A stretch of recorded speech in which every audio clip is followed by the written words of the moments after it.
Hi everyone, welcome back to the Academy of God. And today I wanted to share with you concerning the church, how the church is responsible for the state the world is in. Now, for a lot of you, this will sound strange. How can the church be responsible for the state the world is in? How dark the world is? People say it is very sinful outside. Yes, but all of this is because of the church, and the church will have to answer to God. Now, why? For the simple reason that when Christ died in on the cross, he resurrected and then he ascended to his Father to sit on the right hand of power. He received authority over all the heavens and the earth from the Father. And that authority he transferred it to the church. This is what it means to be co-heirs with Christ, co-rulers with him, to sit on thrones at his right hand. Why? Because we have authority. This is why Jesus said, whatever you bind on earth will be bound in heaven. Whatever you loose on earth will be loosed in heaven. Because he has given us power and authority. Now, the question is, what has the church done with that power and authority? Nothing. See?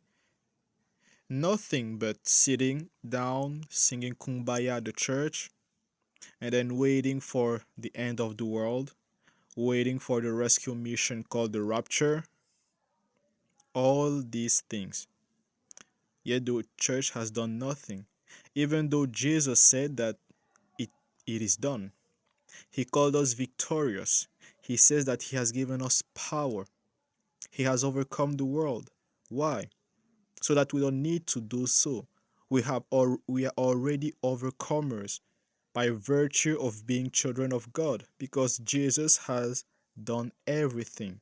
He has given us power over the evil ones. So how comes people are always talking about the Illuminati did this, the Freemason did that, the elites are doing this and that?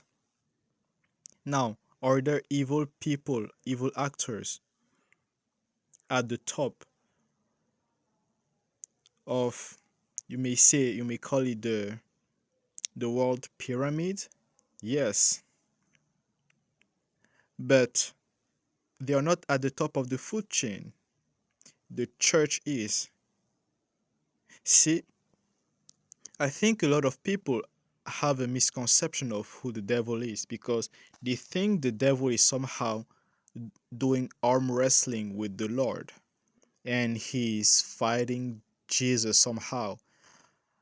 But the Lord once gave me uh, a dream, and he showed, and I saw Satan in the form of a dog, a very wild dog and very aggressive. But I saw that he was chained, and he had a master, and his master was Jesus. I saw Jesus holding the devil, and while that with the devil in the form of a dog wanted to attack everything around him, the Lord was holding him back. He was holding him. And moreover, even when the Lord decided to let go of this dog, the dog could only attack those who did not have the name of the Lord. In other words, the devil isn't out there doing whatever he wants, number one. And number two, the devil isn't a contender to Christ. He's not fight he cannot fight Christ. He simply runs away when Jesus shows up. So we first have to change our perspective of what is happening. Now, if this is how the devil is acting towards God, if the devil is just a dog held by the master, the greatest king, Jesus, now how come the church is still losing on earth? That's because the church is not legislating in the heavens. The church is not ruling from heaven to earth. See, we as children of God, we are supposed to go in heaven. We are supposed to make decree in heaven, legislate in heaven, and see the outworking and manifestation of what we do in heaven, see the outworking of it on earth.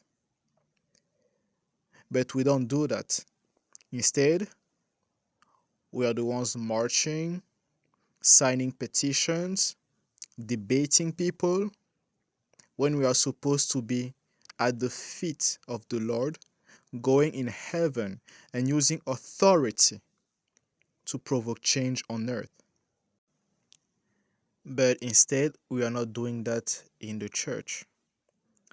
So there is this point. Now, there is also the fact that we who believe that we have a God that hears prayers, answers them, He is alive, He speaks. Okay.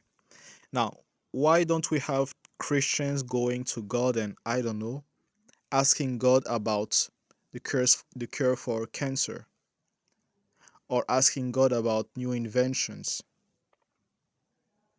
Instead, we have people in the world trying to channel devils, aliens, whatever, to receive knowledge, to receive inventions, to receive recipes to cure disease. Meanwhile, the church isn't doing none of that. The church isn't using their authority. The church is not using the tools that God, that Christ has purchased for us, that He has given us. We are doing nothing with it. And that's why the world is so dark, because the light of the church is not bright enough. It's not shining brightly enough. So I believe it is time for the church to begin to use that authority that has given us. And it starts with going back to the chamber, to the secret chamber, where you commune with God, where you learn from Him, from His ways, so that He can teach you how to operate as a son, as a mature son and daughter of God. Look at people like Moses. Your Bible says that people were going to Moses with all kinds of problems, and he had to judge between them. And yet Moses, he always had the answer, the solution on the spot. He never had to go back and pray. He had the wisdom. We had people like Solomon. Look at the impact Solomon had in his days. Look at the kings written in your Bible, David and so on. Remember that the Ark of the Covenant was given as a blueprint to build. It was heavenly revelation. The temple in Jerusalem, the first one, it was received as a blueprint, and they had to build it from heavenly revelation. Such things. Now, what is the church doing? Even though we are supposed to have more than what they had in their time. Look at how in the Old Testament the world used to fear the people of God. In that time it was the Hebrews. And today the church isn't doing much, even though we are supposed to have more power, more authority than they had.